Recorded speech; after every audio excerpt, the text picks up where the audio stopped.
Hello, everyone. Welcome to part 3 of DRULcast E3 2018 coverage. Today, we're going to be covering Bethesda and Ubisoft.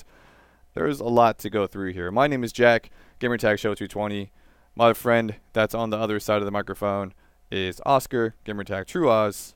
Welcome back. Hello. How you doing? Hi. Once again. Hi. We are just going through E3 coverage. There is so much at this E3. Everyone thought it was going to be battle royales on battle royales on battle royales. It's and funny, man. It's I was one of been those the exact opposite. Yep. So. I'm amazed. Yep. Absolutely amazed that that's not what happened. But yeah, let's kick it off. Let's hop in. Starting with Bethesda, Rage 2, Spring 2019 is the release. No specific date, just spring. And I'm just gonna say, to me, this game looked like an open world battle storm or a bullet storm. Yeah, I agree. I mean, yep. I mean, more or less, it doesn't have the exact same moves, but No points, no, nothing really all that crazy like that. But like in terms of like the movement and the gameplay and the aesthetic of the game, I guess is the proper way of putting it. I 100% agree with you. There were like anti-gravity grenades, and the enemies would be thrown into the air, and then you could throw like wraparound grenades around them or do stuff like that. I felt the gun even had similar sound effects and a bunch of stuff like that. I just played Bulletstorm also a few weeks ago. So maybe nice. Good for you. That's why I went and got some achievements in it. So maybe that's why I got that feeling, because I have, if I hadn't played Bulletstorm recently. Intro song by Andrew WK. Come on, man, you can't just hop over that. Yeah, Andrew WK. WK is really tight pants, and he played the. Well, he does. I'm sorry, man. I thought, okay, whatever. I'm not even going to say it. Okay. Anyways, he performed the song there. It was good, and, I mean, it matched the game and everything. I'm not convinced. I'm not sold on Rage 2. I feel like it'll be solid, though. I feel like it'll be better than the first one. I still saw some texture pop in the trailer, which I thought was odd. You would think they would try to avoid that, but I definitely noticed it, and I went back and rewatched just to make sure it was what I thought it was, and definitely was. I was kind of surprised. But what's it called? Yeah, that's really all I have. Is like Bulletstorm. I honestly have nothing on this. Yeah. It like you said, it looks great. Yeah. Yeah, and that's really about it. I'm just not interested. Sorry. I also thought that the bad guys and the main character, the protagonist, they look too much like each other. Everyone has like crazy hair colors and mohawks and things like that. So I felt that the main character wasn't distinguished enough from the rest of the characters in the game. They're all living in this like same. Right, but I mean, you can have that, but you can still have like people be different, and I just felt they were too similar. Fair enough. Yeah. Anyways. That's it. Yeah, they had a couple other things on there, but Elder Scrolls Legends, I'll just fucking say it, and Elder Scrolls Online, which is already out. Elder Scrolls Legends is what's it called? A strategy card game. Right. It's coming to Switch later this year. We probably should have the Nintendo one. We kind of missed that. And anyways, we'll skip over to Durm. Gosh. Durm. Dude, this is what happens, man. E3. E3. Imagine if we were actually at E3. Like I'd be exhausted. Yeah. If I was at meetings all day, I'd be exhausted. Doom Eternal. So basically the next Doom 2, I guess you'd call it that. They didn't give you too much information about it. It's going to debut at QuakeCon. Supposedly twice the amount of demons. It's going to be hell on earth. And they just said basically it's what people have been asking for. And other than that, they didn't tell us. I said this the other day. The music for almost every Bethesda game pulls you in. Nothing different. No difference with Did you play Eternal. The Doom reboot? I didn't. Okay. I played the beta and I thought it was okay until they had some weird unlockables for your character, and I was like, yeah, this feels kind of weird. I don't really want to play it. Okay. Anyways, cool. They have 2 new Wolfenstein games coming out. Wolfenstein Youngblood is coming out 2019. They did not give any time frame in 2019. They just said 2019. Yeah. And basically, it's going to be... So BJ's the main character in Wolfenstein 2, The New Colossus. And this one is called Youngblood because his twin daughters are the main characters of this game. So it's based in the 1980s. It's going to be a co-op game. You also have a single player if you want to, but they designed it for a co-op game. Also, not too much like gameplay or anything about that, but I'm actually interested in this one. I still want to play Wolfenstein 2. I haven't, and I keep looking whenever there's sales, and I haven't pulled the trigger yet on it, but I have a feeling I'm going to at some point.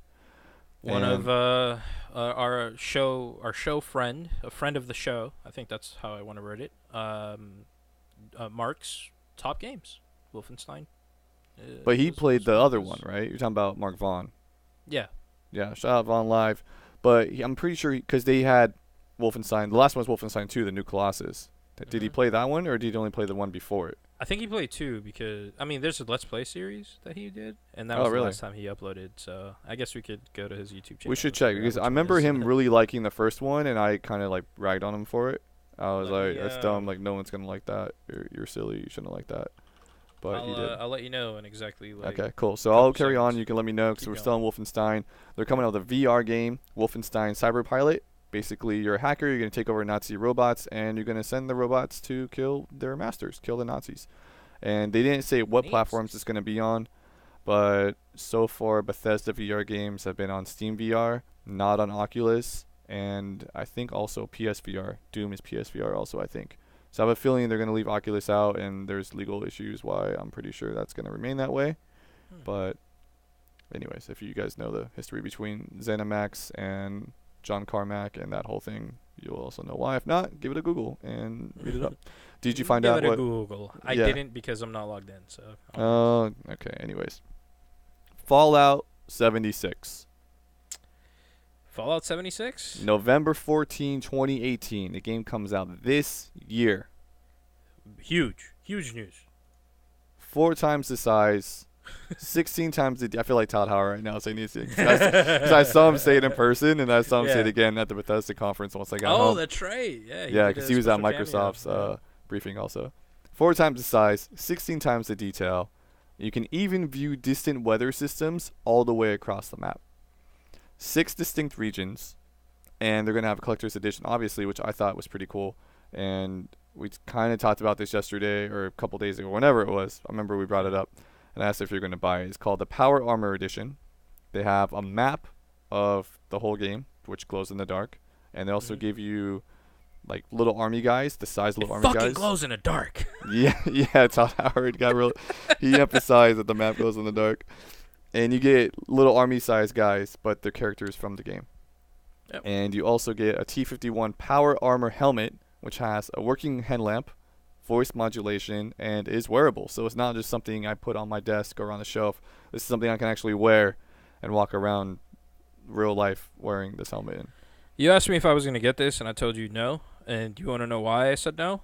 I mean, you kind of got into it a little bit, but, you know, go ahead. Because I have a fucking helmet from Call of Duty Modern Warfare 2 that... I mean, it works. It's cool. But when in the fuck am I ever going to need night vision? I don't know. I figure night vision is more useful than T-51 Power Armor helmet. Oh, my God. Just confirmation he played Wolfenstein the Old Blood. Yeah, so that was the first one. The first one, yep. Yeah, like I said, I didn't think he got to the new one yet. Reverse shout-out to Mark Vaughn because he cleaned out all of his videos on his YouTube channel. He deleted everything? Everything. This guy. We'll have to talk to him about that. Reverse shout out. We will talk to him. However, taking his shout out away from Mark Vaughn. It's called a reverse shout out. I just wanted to emphasize reverse. But he left us as a featured channel, so thanks, Mark. Bless you. Love you. Cool. And if you haven't already heard, Fallout 76 is based in West Virginia, and you're in one of the first vaults ever created. The whole thing. Each character is a real person. So any character you experience in the world is another person playing. I have a lot to say about this game that I'm very skeptical over because he said there are no NPCs. Well, okay. So right after he said each character is a real person, it's always online, I was like, oh gosh. But then he stopped because he's like, I know you guys have 1,000 questions. Yeah. And let me answer them. So he said, you can play single player if you want to, just as you've done every other Fallout game. You can do that if you want to. But they're building this game with the idea that you're going to be playing in an online environment. Well, he said it's 100% online, so you can play solo, but if it's still an online game, how does that make any sense? No. You can still play, like, you know, so think about it this way. Think about any other co-op game that you can, like, jump in and out on. So let's say like Gears or Halo or what's the other one I was thinking of? Crackdown. So I can set a mode when I start the game like, hey, this game's only me. No one can join. Or my game is joinable only by friends. Or my game is wide open to anybody. Anybody can join it. So it's probably going to have similar settings like that. Okay. So there's a lot of things. I'm gonna jump ahead a little bit with the nukes system. Okay. Where they announced that you can there's nukes hidden throughout the map, you can find keys to use said nuke, to launch said nuke, to whomever or wherever on the map. Correct. So if there's a faction or a group of people that you know are in a specific area, you can decide, if you happen to find all of the keys, you can send a nuke over there. In doing so, not only will you kill them, you will destroy whatever environment, whatever, I guess, I don't want to say world, but whatever ecosystem or whatever is in that area will now be forever gone. So my question is, if I join a friend server, that world is not gone. It is only gone in whatever world we're in. But what if I want to leave my world? I don't want to be a part of that one anymore, and I want a new one because somebody nuked something, like they did something stupid. Right? I see what you're saying. Right, so it's like Yeah. My game lives in... Okay, so they said there's servers. First of all the servers are... 100% dedicated. 100% dedicated, right. And the servers, but there's no servers. So you hit start game, and you don't know what server you're on or where you're living at, but that would be like an instance. Let's call it an instance, right? It's like world instance 1 of 10 million or something. Sure. So you want to leave world instance 1 to go to world instance 2. Yep.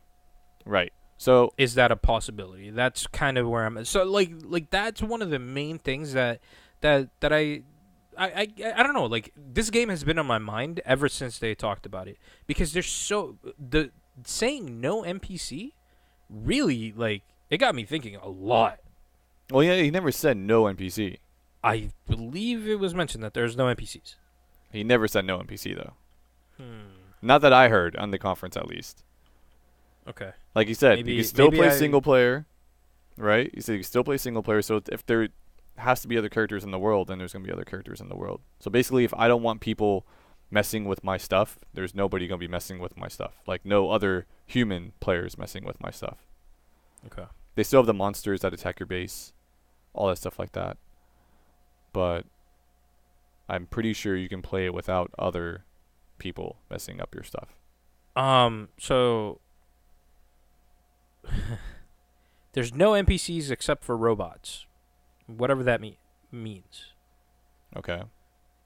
There are no NPCs, so that's one of the big differences that we really leaned on, which is every character you see is a real person. But there are still robots and terminals and holotapes. Okay. That answers at least a little bit. Okay. I don't know what robots are. I haven't played Fallout since Fallout 2, maybe. Terminals, I guess I'm a little familiar with. No idea what holotapes are. But, okay, I guess there is still some sort of ecosystem to be had with, like, terminals and, I guess, these robots that they speak of. So. Yeah, you're good. So, also, if you die, so say someone does nuke you and you die, you don't lose your progression or your character. All that stuff stays. So, I'm not sure how you respawn. Huh? Do you lose items, though? So, he didn't really say. Maybe it's like whatever is not stored in a vault or stored away, I probably lose. But whatever's stored away, I get to keep. Yeah. If it's on your body, you lose it. Probably, yeah. If it's stored away somewhere, you keep it. Yeah. And I think that makes a lot more sense. So here's what I was thinking. I want to play this game as the number one guy to go to. Like, I want to be known in my server, right, as the guy with the ability to nuke someone, right? Gosh, you're like RuneScape all over again, dude. I want to have all of the keys for a nuke.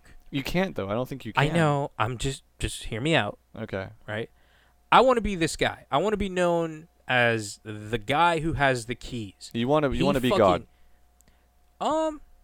Pretty much. If you control all the new keys, you're basically God. I don't want to control all of the new keys. I want to have a monopoly of the keys. I don't want to nuke. I'm a very peaceful person. Except I'll kill you for your key. Oh my gosh. But so here's my thing, right? If I have a key and I die, will I lose that key? That's where I was getting at with this. I think it depends how it's stored. Yeah. Yeah. So that's why that I guess the questions I mixed them, reversed them, because as long as it's in a vault or saved somewhere, like stored somewhere, I feel like you don't lose any of that stuff. But anything that's on your body, you lose, which makes me feel like it would be kind of shitty if you and another group clear out where a nuke is to find a key, and one random just scurries on by, sees the key, or gets like the enemy with the key, grabs it, and runs away. I don't think like they'd be able to run away. Well, so if there's yeah, two hopefully of you not. Or multiples of you, I don't think they're running anywhere. Hopefully not. Yeah. But hopefully, if that is an option, that we could kill him to take what belongs to us, and then it becomes a matter of, does this group win or does that group win? Who gets the final say on who gets the key? Yeah. So, a lot of conflict. I feel like this game is going to cause a lot of problems, which is great because the game, like everything about it, sounds amazing. But still, I mean, like you said, there are a ton of questions. We're all still very interested. Yeah, I think it's going to work out though. I felt confident, and even though not everything was explained, I felt like everything it'd work out. It'd be okay. Are you interested in this game? Actually? A little bit. Okay. Like you will actually download this, or get this, buy this. A little bit. Okay, fair enough. I'll accept that. 20%. Oh wow, 20%. really? That low? Yeah, that's a little bit. What do you think a little bit means? I put you maybe 40. No, that's like a medium a bit. Because okay, that's fine. 20 is fine. Yeah. Also, there's only interested. There's only other the other players in your world or whatever in your instance are in the dozens. So there's not a lot, maybe like 20 or 30 other people. And also, we don't know persistence. So, like you said, do I always load into the same instance? So, say my instance has 50 people in it, or 40 or 36 or whatever, if we do multiples of dozens. Mm-hmm. Like, say you're not online, then there may be 10 people in the world. I don't know how that works out. I don't know if they're always going to strive to have like a consistent number, or if it's just like, hey, these people belong on this instance, and when they're signed in, they are, and when they're not, they're not. So at one point, it becomes an entire ghost town. Like, see, that's what I mean. Like, it's just so weird. Right. So maybe it doesn't. You can't have fill-ins because if you nuke this one area, it's nuked in my instance, but not nuked in your instance. So like, what? Like, I don't get it. You know, there's a lot that I don't understand. But still, very, very interested in this. Okay. Cool. Very interested. Yep. Sounds good. So that's like a 75% for you. Yeah. Okay. I'll go up to an 80. Very interested. 80. Okay. So 80%. I'll go up to an 80, and the only reason the other 20 is not there is because the other 20 went to you. No. Our percentages don't. We're not taking from the same 100. Our hundreds are different. They're independent. Come on, man. Make it romantic, bro. Oh my gosh. I'm moving on. Elder Scrolls Blades is coming out this fall for free. So fall 2018 for free. iOS, Android, and you can go to playblades.com for early access. Also going to end up on VR and consoles eventually. Yep. Todd Howard explained that you can put your phone in portrait mode, and the reason why is because if you're in a meeting and playing a game, that you should be able to not be obvious that you're playing a game in a meeting. So I thought that was kind of funny. Yeah.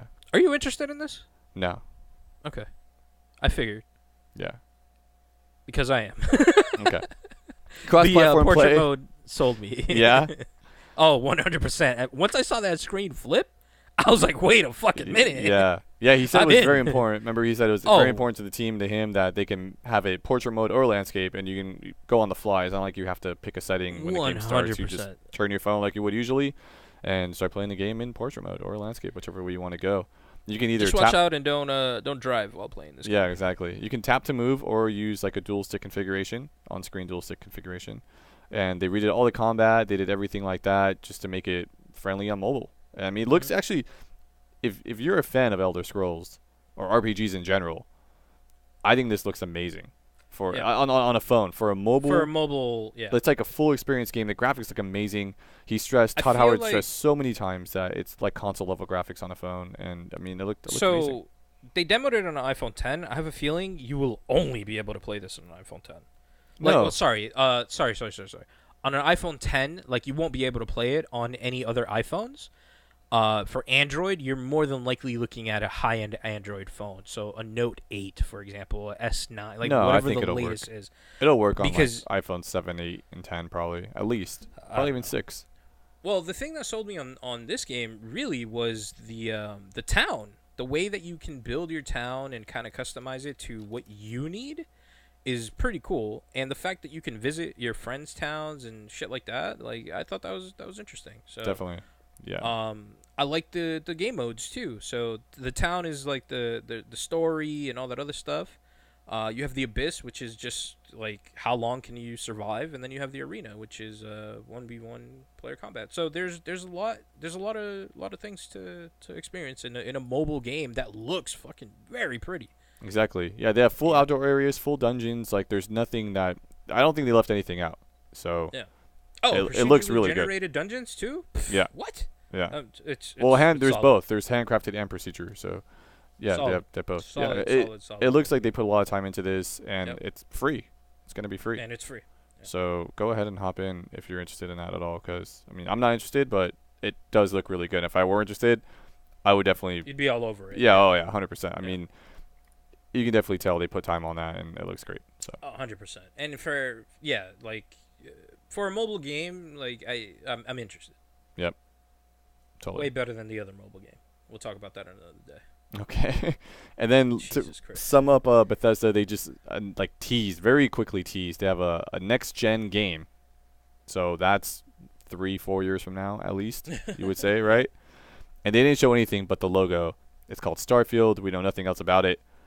It looks like it's going to be in space somewhere. That's about all we know. But Todd said they've been working on it for years, and it's going to be a next-gen game. So 2022, maybe 2021, sometime around there. Numbers, and I'm not for it. Huh? I said you're putting numbers, and I'm not for it. You don't think next-gen is 2021? I don't know what later? next-gen is. Next-gen could be next year. I don't know. No, I don't think so. You think you're going to get new consoles in 2019? We went from an X. How long did it take from 1 to 1X? It took. Or from 4 to Pro. What year? It came out last year, right? The Scorpio, yeah. Scorpio came out last year, so that's 4 years. Okay, so yeah, okay, too soon, but still. It's only been 1X has only been out a year. You gotta think about it this way: if new consoles come out, they have to be a big enough leap where I'm gonna spend another $400 or so. Yeah, and right now, 1X is already pretty powerful, so it better be something. Drop the price. Yeah, they could drop the price, but that's not next gen game though. Like he said, next gen game. So to me, that's literally next gen, and I don't think we're gonna get that for 3 years or 4 years from now. Sorry, would you consider going from like original 360 to Blades? Would you consider that going up a gen? What do you mean? Like you said to Blades. Yeah, you remember the Blades on 360? Okay, like I thought we were talking about Elder Scrolls Blades for a second. No, sorry, just little off. Yeah, like so Blades here. was the original dashboard of 360. Dashboard update. So would you consider going from old school to Blades? Would you consider that moving up in generation? What do you mean old school? What's old school? Before Blades, what was there? It was Blades. Oh. That was the first dashboard on Xbox was Blades.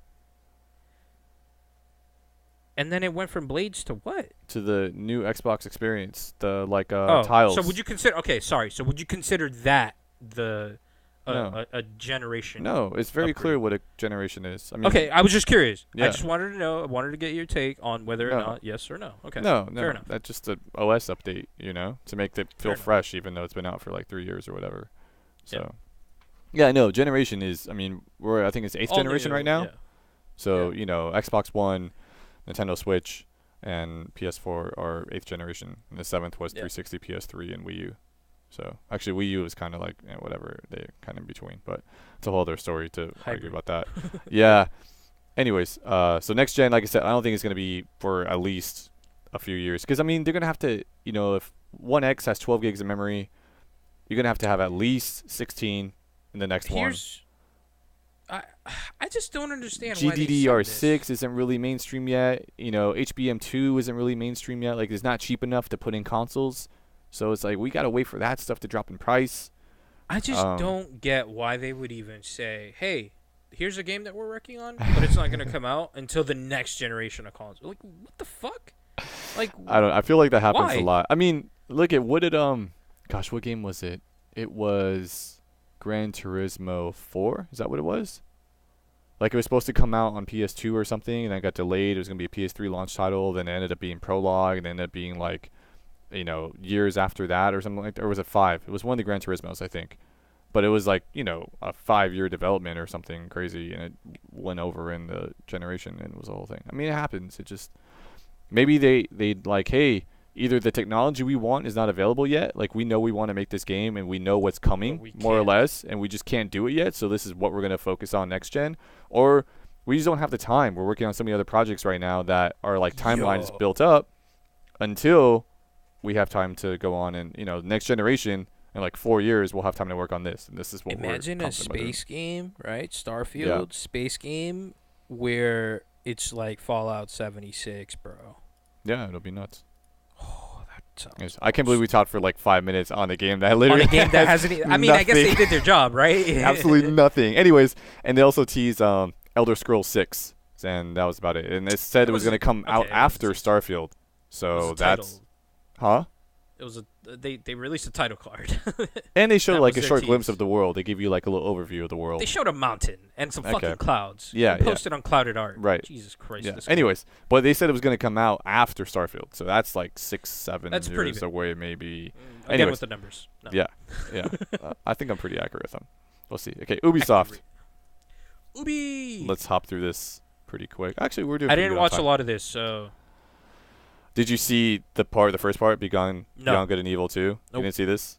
I didn't, and I want to, so. Yeah, you should. Sell me. Well, all the gameplay they show, I'm pretty sure, is like pre-rendered. It's not, like in-game footage. Mm-hmm. But basically, the characters seem personable. They seem likable. They seem relatable. It's kind of has. I'm gonna explain it. I'm gonna put it this way: Guardians of the Galaxy feel. Oh. So like you have. 4 or 5 main characters, and they're all kind of funny. They all have their own things, but it works. It's not like, oh, this person is whatever. I felt like they all worked together, and they had like that cohesive unit type. Like, they're a group, but they're also like really independent. They're also their own individuals. And I still haven't played Beyond Good and Evil 1. I have it though. I'm pretty sure on my Xbox, which I really want to go and play. But I mean, can I just pause you for like 2 seconds real quick? You can pause me for 10 seconds. This is the game. Okay, this is the game or 15 that had, what's it called? It was like a Ganesha, like in the back, like a Buddha type, like in the atmosphere, right? Last year. I don't remember. I kind of remember the trailer last year. This one was kind of similar, but. I don't remember. There was like a Hindu god or something just kind of like up in the air. I don't remember that much about it. I don't remember that much. Okay, sorry. Anyways, go on. This is the one. I mean, I think I know. It's the one with the pig and the. Yeah, of course. Okay. Yeah, of course. Yeah. So basically, they didn't show too much of the game, and they didn't give a release date either.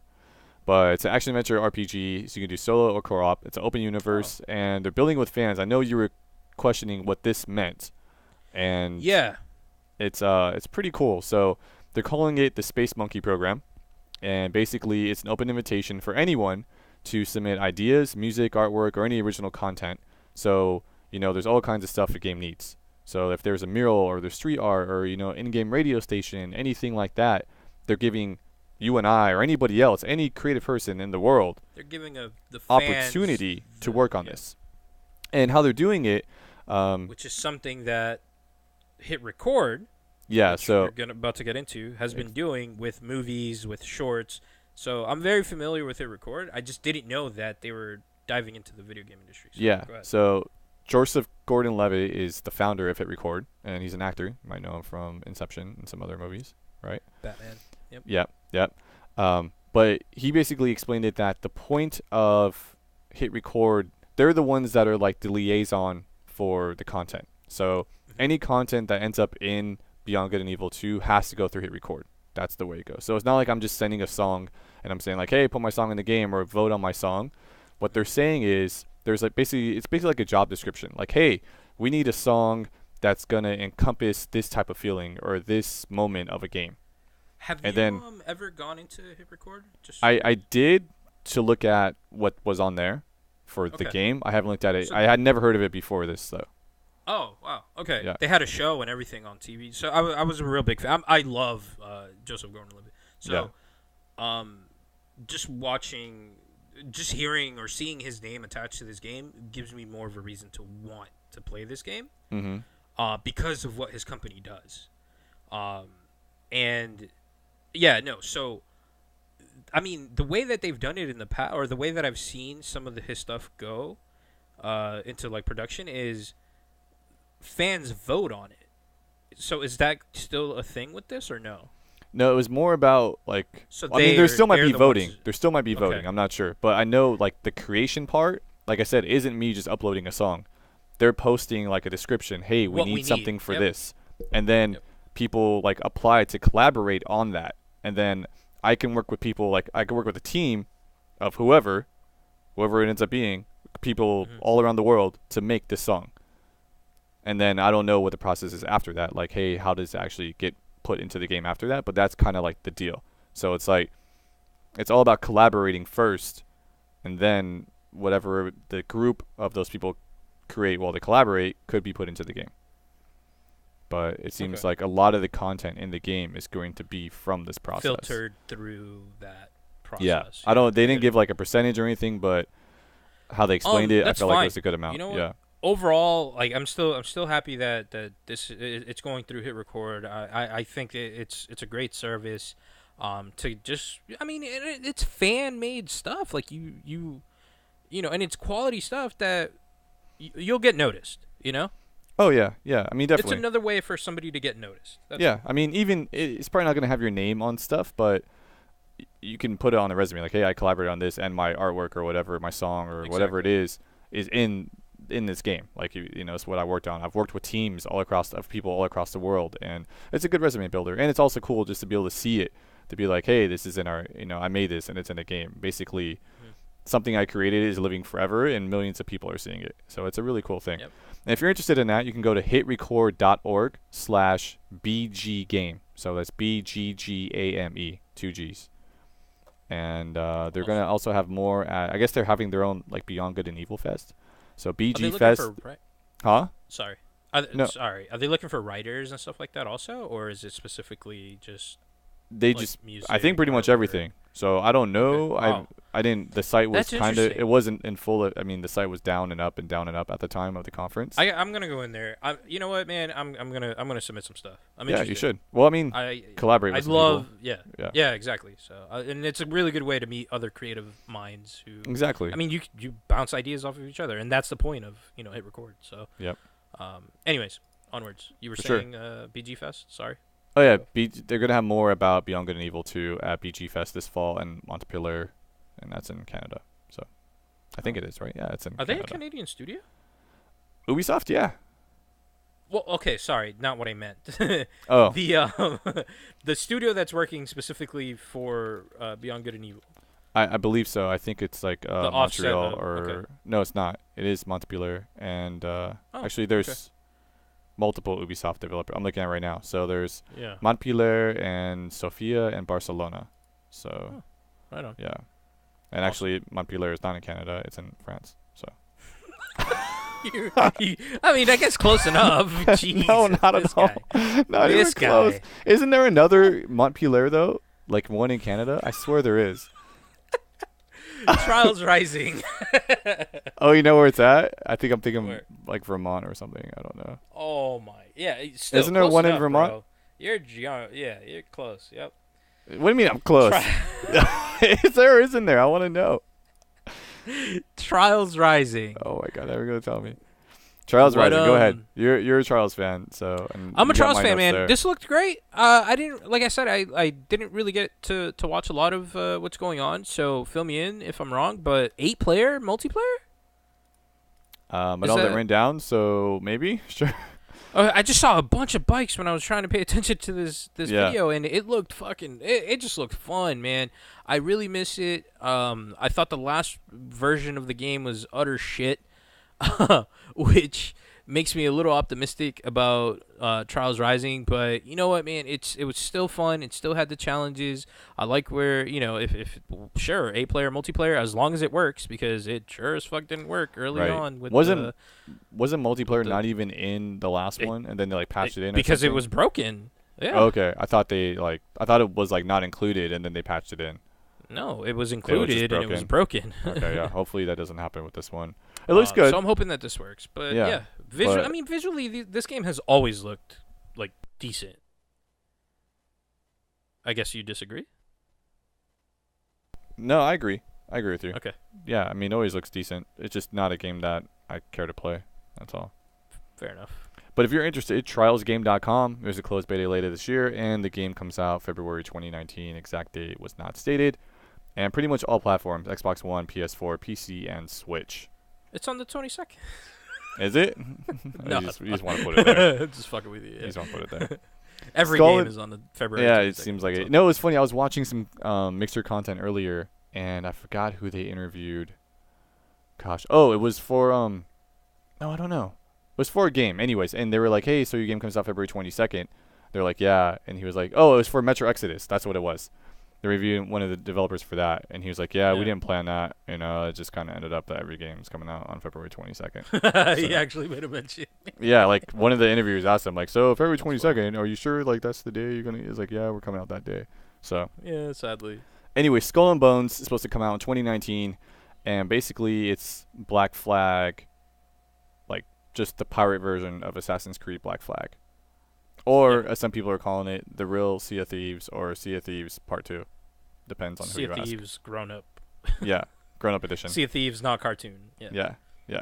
So basically, there's pirate ships, and you go and shoot other pirate ships. And these pirate ships, they look crazy. So Sea of Thieves pirate ships are really basic, whereas these are a little more way more elaborate. Yeah. Like, you have cannons in the front of the ship. You have like 20 cannons on the sides of the ship. You have like 20 sails. It's just ridiculous. The size of these ships is insane. You can cloak your ship to make it look like a friendly ship and then turn around and go attack like a freighter or whatever and take all their stuff. And you can, of course, ally with other people around you. And once you sink a ship, it's a free-for-all. It's kind of like a raid.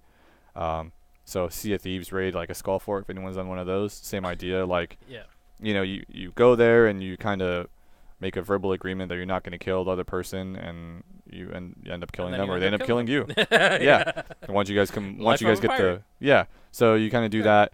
It's based in the Indian Ocean, and you can change your ship based on what type of weather you may end up with. So you can get a ship with more sails if there's going to be like favorable winds. So you go to the fortune teller, and the fortune teller is like, yeah, today on the seas there's going to be favorable winds. And you go out and get like your fancy ship with all the sails, or depending on what's going on, you get a ship to kind of match those conditions. So Sea of Thieves has left a very sour taste in my mouth when it comes to piracy. I registered for the beta for this, I think last year when they announced it, or alpha or something. And as interested as I am, I'm also very not interested. But I guess we'll see. I think it looks... We're going to have to wait and see. Yeah, it looks solid enough for me to want to play it, but it looks boring enough that it's just Sea of Thieves again. Yeah, if you haven't seen... Anyone listening, if you haven't seen the cinematic trailer for Skull and Bones, you definitely have to see it. Because if it were a movie, you'd be lining up to see this movie day one. Oh, I would be first in line. Like, yeah. This cinematic trailer they put together is phenomenal. It's really great. But when I saw gameplay, I just felt that it's too complicated. Like, the cool thing about Sea of Thieves is it's simple. The simplicity of it. Yeah, it's like, hey, I have my ship, I have my 2 cannons, whatever, or I have my 4 cannons, or whatever it is. It's like, it works, I think, because it's simple. And this one, I felt like when you were shooting at ships, they had levels. So that probably means I'm going to have to, like, level up my ship and this and that. And I have, like, there's, like, a 20-person crew. I don't think there's 20 players on your ship. I think a lot are AI. Yeah. They're, like, NPCs. But still, it just seemed like it was a lot more. And it could be fun, but it felt like more micromanagement might have to happen. And when I'm playing Sea of Thieves and I'm battling, I'm in a fight, the last thing I want to do is micromanage something. It's like I'm already overwhelmed. I'm already just trying to move my ship and turn it and do all the stuff. And like the ships have certain powers. So one of the ships in Skull and Bones, if you anchor it, then you can use like all 15 cannons on. I mean, I don't think it's 15. It's a lot though, but it like it's a whole onslaught. Yeah, you can once you're anchored, you can like fire them all and stuff like that. So, and other ships can do other. They didn't really get into the other ones, but you can do stuff like that. So it just seems like there's a lot more micromanaging going on, which could be bad or good. I think some people are really gonna like it, but like we both said, the aesthetic of it is amazing, and if it were a movie, we'd all definitely be lined up waiting for it. So, yeah. Cool. Are you gonna get it? I got. I'm at a 10. Wait, so we're using percentages earlier. Oh, 10%. Okay. Yeah. 10%, and that's because of Sea of Thieves. And that's just because of Sea of Thieves. I think had I seen let's say Sea of Thieves and this were like up against each other, I would lean more towards this as wanting to play it. Interesting. It just, I don't know. It's not cartoony. It just looks a little like, I don't know. It just looks more my style game. Yeah. Which, don't get me wrong, like Sea of Thieves is still a great game. It just got really boring really quick. See, and I have a feeling this would be the same I don't know. I accept Sea of Thieves for what it is. It's just you go get a mission and you go on it and you get your stuff and that's fine. And go back. Yeah, I get it. Simple. Yeah, it's just boring. It's simple though. It's like I don't have to think. That's what's nice about it. Yeah, it's like every other game. I'm focused. If I'm playing Gears or Fortnite or Titanfall or whatever, or if you're playing Rocket League, like you're focusing 100% of the time on whatever you're doing, and it's like. Here I could just kind of sit back. I get to go in the ocean. I get to go dig up some treasure, and maybe I had to fight somebody, and kind of just walk over here and see what's over here. Oh, I found a captain's chest. If I want to feel that, I'll play a mobile game. Yeah, I don't play mobile games. Oh, I guess that's the trade-off. Cool. Transference is a game that Ubisoft showed last year, and it was supposed to come out last year. Yeah, it was supposed to come out spring of this year. And they announced it as a VR-only game, but that's kind of changed. It's supposed to come out fall 2018, so it's still supposed to come out this year. It's a little bit later than they originally thought. It's going to be on VR and traditional platforms. They didn't say which VR headsets it's going to be on, so I don't know if it's going to be on Rift 5 Oculus and PSVR. I don't know if it's going to be on those or not. But the game is the first game. It's a collaborative effort between Ubisoft and a new company called Spectrevision. And that's Elijah Wood's company. So... It's basically, it looks very story driven, and the whole point of the game is there's a family, and you enter the consciousness of every family member. So you could hot swap between them. I don't know exactly how long you're in them for, so I don't know if it's Jesus. A couple pumps at least, I would imagine. Oh my gosh. I don't know if it's like a whole story, like, hey, you pick the son. It's a long day, guys. And you play, yeah. I don't know if it's like, hey, you pick the son to begin with, and you play his story. I don't know if it's like that, and then you end it, and then you play as another person, or if you go between as, the game goes on. I don't know if you do that. So I don't know if it's hot swap, or if you pick a character and play as that character the whole time. But it's kind of crazy. So they show the perspective of the son, and it's first person. So, like, you're looking right at your dad. Your dad's telling you stuff like, hey, son, this is how it has to be. This is so we can all be safe, so we can live a good life. And it's like, there's a little whisper. It's like, hey, he's lying. Don't listen to him. And you have to make decisions based on all this stuff. And it looks really deep. It looks like, actually, I'm really interested in this game. VR or not, I think story-wise, it might be a really solid game. And that sounds awesome. That story, like that one, like, emotion that you get from just that experience. Right. I want more of that. Right. I was watching it and I was just like, this looks great. So, I mean, gameplay wise, they said you look for clues, solve puzzles. Oh, I guess it says you switch between family members is what I wrote down. Switch between family members to solve the mystery. So mid game you're going to be hopping between people and piecing things together, it looks like. So I answered our question that we had there. Yeah. And that's Transference. Awesome. Fall 2018. It looks good. I hope it comes out on Rift. For that. If not, then I'll get it. I don't know why you highlighted this. Oh, I see why you highlighted. Yep. Yeah. Actually, I guess we could stop on Starlink Battle for Atlas real quick. I always want to say Atlantis. I don't know why I want to say Atlantis, but it's Starlink Battle for Atlas. I'm not getting too much in the game. It comes out October 16, 2018. Fox is in it from Star Fox, which I thought was really cool. But he's only exclusive to Nintendo Switch version. So it's going to be on Xbox One, PS4, and Switch, but only Switch has Star Fox in it. And And Miyamoto was there, which I thought was awesome. And then Yves Guillemot was there, who is one of my favorite guys. He should do the whole conference for Ubisoft. He is my favorite person. And this he is gave the game with the ships, right, on your controller? Yeah, it's like a cartoon. Yeah, the ship's on the controller, and it's kind of cartoony. Anyways. Amiibo / Skylanders, but with ships. Yeah, and I don't know if you need them or not. They didn't really explain a lot, so that's why I'm not going too much into this, because I don't know too much about it. Anyways, it was cool. I was really happy to see Star Fox in there. It's cool that the Ubisoft and Nintendo collaboration is continuing. And also Donkey Kong is coming to Mario plus Rabbids. I kind of skipped over that, but I'll mention that real quick. And I think that comes out June 26th. Is that right? June 26th, yeah. So if you have Mario and Rabbids, June 26th, you get Donkey Kong Adventure. And For Honor, if you're interested in For Honor and never played it, there's a PC Starter Edition for free on Uplay. So get Uplay if you don't have it. That's Ubisoft's version of Steam and EA Origin type thing, you know? Their content, yeah. Yeah. And that is free. Hey, so when is the Uplay Premium coming out? Subscription? Yeah, they didn't talk about that. But if you're interested in For Honor, June 11th to June 18th at the time you can get it, so make sure you go get that right now. They have an update coming out October 16th, Marching Fire Edition, new faction, 4 new fighters, visual enhancements, 4 vs 4 multiplayer, and you're going to be able to do like a castle siege.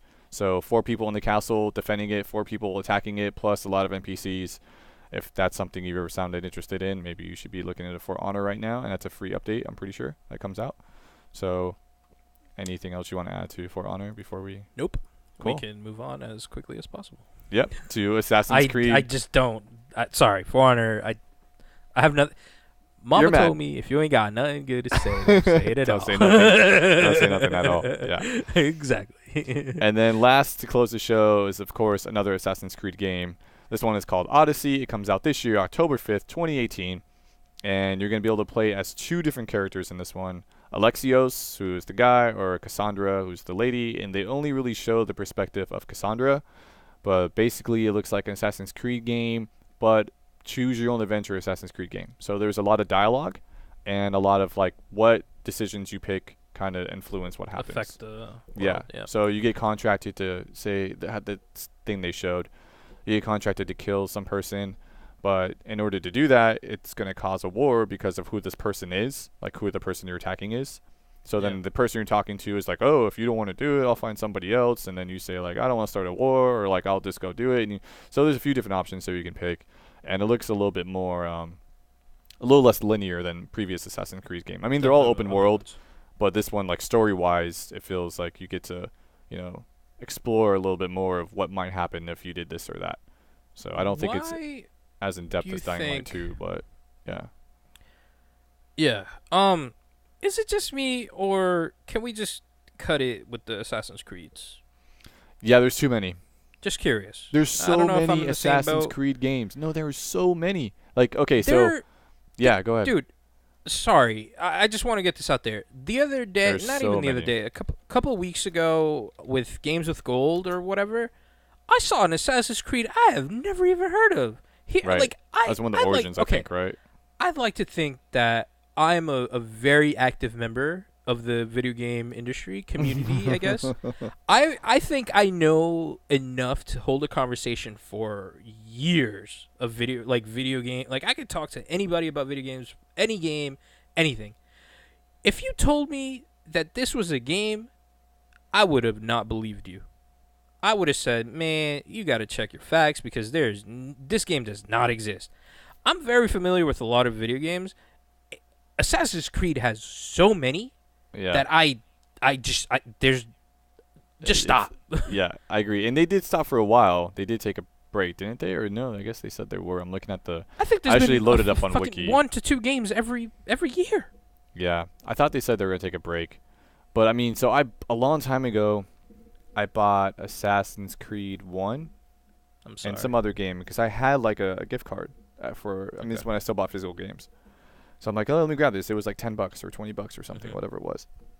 And then over time, I acquired Assassin's Creed 2 and Assassin's Creed Brotherhood and Revelations. And I think even Assassin's Creed 3. No. I think I got 3 and Black Flag, 3 and 4. I think I got those free with like Games with Gold. Whatever. I have a lot of Assassin's Creed games. Let me put it that way. And I want to play them, but at the same time, I don't want to because there's so many of them. And I just went through and counted. how many main entries there are. And main entry, I mean, it ended up on a console. So, like, PlayStation or Xbox. Yeah. Assassin's Creed Odyssey marks the 16th console game to be released. Jesus Christ. That doesn't include, like, Vita or DS or mobile games. DS has its own little... Yeah, mobile has its... It's just too many, man. And look, they all look amazing. They all have different styles. Does this game even relate to Assassin's Creed 1? No, so I'm looking at it right now. And Do actually, any Wiki of is them really even nice. relate to each other? Wiki's really nice. They have a lot of stuff in here. So there's multiple settings. There's Third Crusade, Italian Renaissance, Colonial Era, Italian Renaissance, French Revolution, Imperial China, Victorian Era, Sikh Empire, October Revolution. Oh God, how do you say this one? It's like I know how to say it, but for some reason I can't say it. It's like Ptolemaic.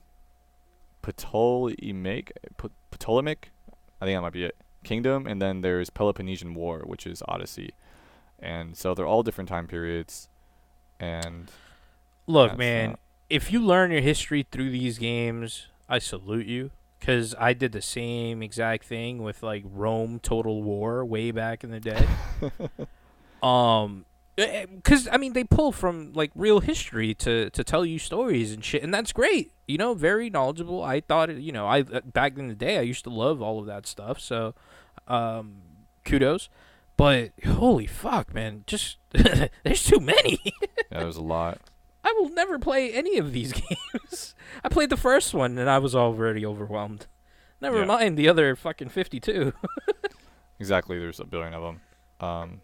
So, yeah, that's it. That's Ubi. And I think that wraps us up for these two things, and I think we're going to have all the rest sometime tomorrow. This was the rest. I mean... I don't know. I don't know. I need to look at it. Pretty much. I mean, there's still. We'll figure something out. I think maybe it'll just be next week's show. I don't know. It'll just be part of next week's show. I think. We'll see what happens. There's a lot of stuff to talk about next week though too, so we'll figure it out. But, all right. But yeah. So that's a wrap on part 3 of DRULcast E3 coverage, 2018 coverage. Yeah. You can hit us up on Twitter. I'm at TrueOz. He is at JSpin. The show, you can follow that at DownRightUpLeft. DRULcast.com, and until next week or next time. I don't know. Play to Drool. Peace.